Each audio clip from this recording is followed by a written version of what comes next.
Just like the preparation of the pita bread from your pantry or your refrigerator, to cook it from frozen is exactly the same thing.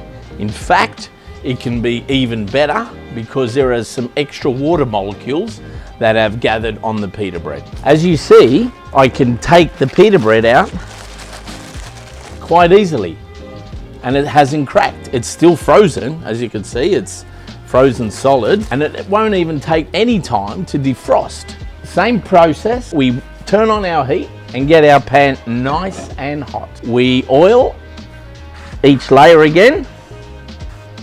This is a must. You must do this every time you use and apply this pita bread. Once the pan is nice and hot, flat side down again, as you can see, you'll notice that one side is looks a little bit more raw and the other side has a little bit more colouring. Flat side down into a hot pan.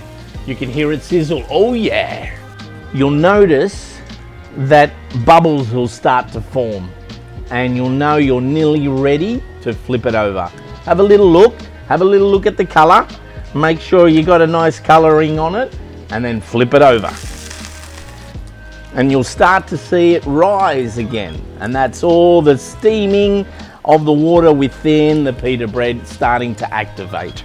Look at it go. You can start to see it rise. This is the perfect way to handle the golden top range of pita bread.